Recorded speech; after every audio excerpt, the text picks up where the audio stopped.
পৃথিবীর সব কিছু পাইয়া গেল, তোমার আর কোনো খালি পামু না।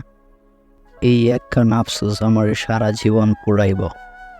হয়তো ভাগ্যের তাগিদে আমি একদিন হইয়া যাব এই শহরের বড় একজন নাম করা ধনী ব্যক্তি।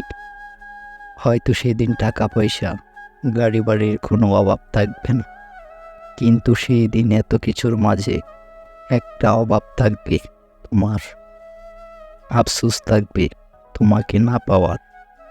হতেও পারে একদিন বিরহের কবিতা লিখতে লিখতে হয়ে গেলাম এই শহরের ছোট্টখাট্ট একজন কবি। সেই দিন হয়তো বই মেলায় কোনো এক প্রকাশনী থেকে প্রকাশ হবে আমার লেখা বই। সবাই হয়তো ওই দিন আমার লেখাগুলো ভালোবাসার পাশাপাশি আমাকেও ভালোবাসবে। একবার ছুঁয়ে দেখার জন্য হাত বাড়াবে শহরের সুন্দরী রমণীগণ। হয়তো সেই দিনও আমি খুঁজে বেড়াবো তোমার হাতের ছোঁয়া। আফসোস শত মানুষের ভিড়েও ওই দিন তোমার হাত খুঁজে পাব না।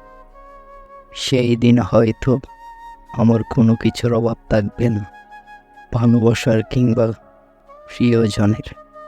তবে সব কিছুর মাঝেও অভাব থাকবে তোমার, আফসোস থাকবে তোমাকে না পাওয়ার।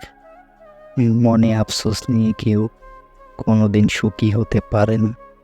থাকতে পারে গাড়ি বাড়ি, টাকা পয়সা কিংবা পাহাড় সমান সম্মান, কিন্তু মনে আফসোস নিয়ে কেউ সুখী হতে পারে না। এতএব তোমারে না পাওয়ার দুঃখে আফসোসে আমি কোনোদিনই সুখী হইবার পারম না, হাসতে পারম না সুখের হাসি, কাটাতে পারম না দীর্ঘশ্বাসবিহীন একটা দিন।